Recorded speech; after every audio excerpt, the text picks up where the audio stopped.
இந்த 2025வது ஆண்டினுடைய இறுதி நேரத்தில் இருக்கின்ற இந்த ஒரு தருணத்திலே சிறப்பாக இந்த நேரத்திலே நாம் இந்த வருடம் முழுவதுமே ஆண்டவர் நமக்கு செய்த நன்மைகளை எடுத்து பார்த்து நன்றி கூறி ஜெபித்துக் கொண்டு இருக்கின்ற தருணத்திலே விவரித்து நாம் உற்று நோக்கும் பொழுது நாம் கொடுக்கப்பட்டிருக்கிற வசனம் என்னவென்றால், ஆண்டவரிடம் வந்த 10 தொழுநோயாளர்கள் ஒருவர் மட்டும் திரும்பி வந்து ஆண்டவருக்கு நன்றி செலுத்துகின்றார். ஆண்டவர் அந்த தொழுநோயாளர்கள் மீது பரிவு கொண்டார், இரக்கம் கொண்டார். பொதுவாக அவர்கள் வாழ்ந்த அந்த சமுதாயத்திலே தொழுநோயாளர்கள் அந்த சமுதாயத்திற்கு ஒதுக்கி வைக்கப்பட்டவர்களாக இருந்தார்கள். எவருக்கெல்லாம் தொழுநோய் இருக்கிறதோ அவர்கள் அந்த ஊரை விட்டு வெளியே இருக்க வேண்டும். அவர்கள் ஒரு இடத்தில் மனிதத்துக்கு செல்லும் பொழுது கையை மணி வைத்துக் கொண்டு மணி அடித்துக் கொண்டே செல்ல வேண்டும். ஏனென்றால் அப்போதுதான் பிறருக்கு தெரிய வரும், இதோ ஒரு தொழுநோயாளர் வருகிறார் என்று. அவருக்கு குறுக்கே வரமாட்டார்கள், அவரோடு பேச மாட்டார்கள், அவரோடு எந்த ஒரு உறவு வைத்துக் கொள்ள மாட்டார்கள்.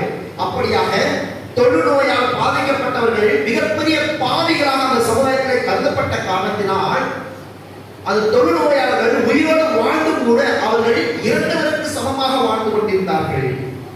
அப்படிப்பட்ட ஒரு சூழ்நிலையில் தான் அந்த 10 தொழுநோயாளர் ஆண்டுகள் வந்து கேட்கிறார்கள், எனக்கு மறுவாழ்வை கொடுங்கள், இந்த நோயிலிருந்து விடுதலை கொடுங்கள் என்று கூறும் பொழுது ஆண்டவர் அவரை அனுப்பி வைத்துவிட்டு நீங்க உங்களை போய் குருடம் காட்டுங்கள் என்று சொல்ல உடனே அவர்கள் செல்கிறார்கள். அவர்கள் குணம் அடைகிறார்கள். அந்த 10 பேரில் ஒருவர் மட்டும் திரும்பி வந்து ஆண்டவருக்கு நன்றி செலுத்துகின்றார்.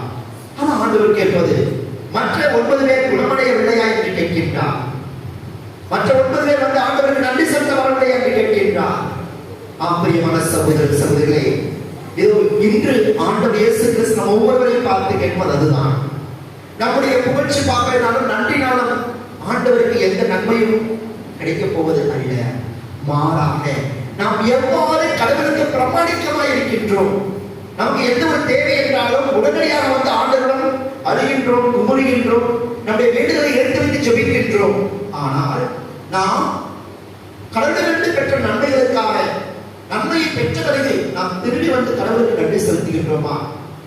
இது கடவுளுக்கு மட்டுமல்ல, மாறாக நமக்கு எத்தனை மனிதர்கள் நம்முடைய வாழ்க்கையில் நாதோறும் ஏதோ ஒரு வகையில் உதவி செய்து கொண்டிருக்கிறார்கள். இங்கே இந்த உலகத்தில் வாழக்கூடிய ஒவ்வொரு மனிதர்களுமே ஒவ்வொரு நேரமே நாம் பிறரை சார்ந்துதான் வாழ்ந்து கொண்டிருக்கின்றோம்.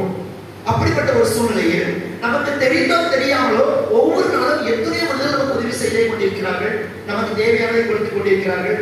நாம் உண்கின்ற உணவிலிருந்து, உடுத்துகின்ற உடையிலிருந்து ஒவ்வொரு பொருளுமே பிறர் நமக்காக செய்யக்கூடியதான். ஆனால் நாம் எத்தனை நேரம் அதை நினைத்து பார்க்கின்றோம்? எத்தனை நேரத்தில் நாம் சென்று நமக்கு பிறர் செய்த நன்மைகளுக்காக, உதவிகளுக்காக நாம் எத்தனை முறை பிறருக்கு நன்றி செலுத்துகின்றோம்? நிறைய நேரம் நாம் அதை செலுத்துவதில்லை. நிறைய நேரங்களில் நாம் என்ன சொல்லுவோம்? நான் வந்து காசு கொடுத்து வாங்கினேன், அதுக்கு என்ன, நான் எதுக்கு நன்றி சொல்லுவோம்?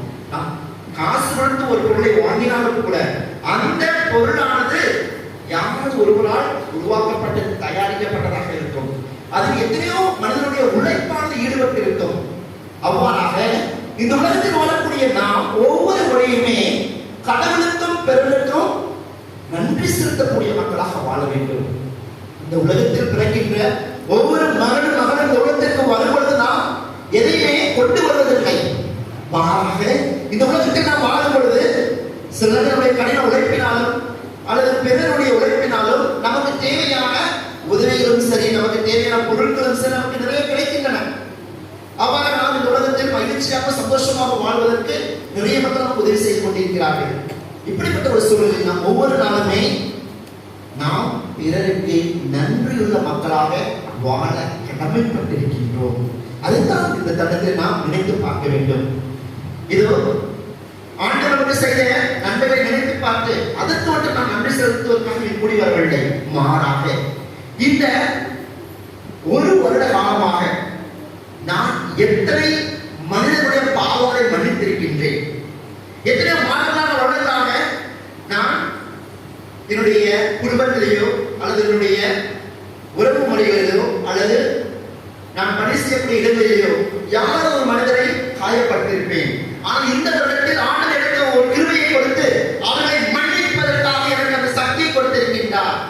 அதற்காக ஆண்டவர் நான் நன்றி செலுத்துகிறேன் என்று நான் நன்றியுற வந்திருக்கின்றோமா? எத்தனை மனிதர்கள் உண்ண உணவும் உடுத்த உடையும் இல்லாமல் வாழ்ந்து கொண்டிருப்பார்கள். நம்மால் அந்த உதவியை பெருத்து செலுத்தியிருக்கின்றோமா?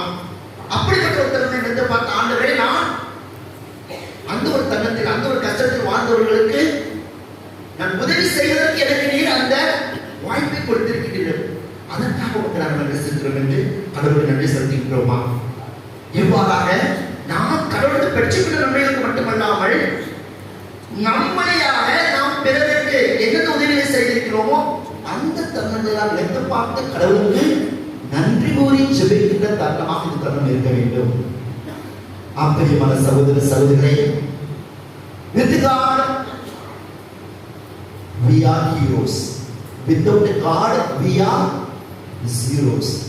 நாம் கடவுளோடு இருக்கும்போது அனைத்து நேரம் நம்ம வந்து ஒரு ஹீரோவாக இருக்க முடியும். ஏன்னா கடவுள் எவ்வளவு முன்பாக சென்று கொண்டிருக்கின்றார், எது வந்தாலும் அவர்களை பார்த்துக் கொள்வார் என்ற மன உறுதியோடு நாம் செல்லும் பொழுது நிச்சயமாக நம்முடைய வாழ்க்கையில் எத்தனை தடங்களும் கஷ்டங்களும் துன்பங்களும் வேதனைகள் வந்தாலும் சரி, அவர் நம்மை கரப்பிடித்து காத்து வழிநடத்துவார்.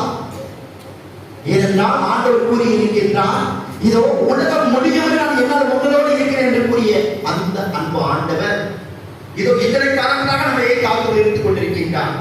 நாம் பிறந்தது முதல் இந்த நிமிடம் வரை நாம் நிறைய நேரங்களில் கடவுளுக்கு பிரமாணிக்க இல்லாதவராக வாழ்ந்து கொண்டிருந்திருப்போம்.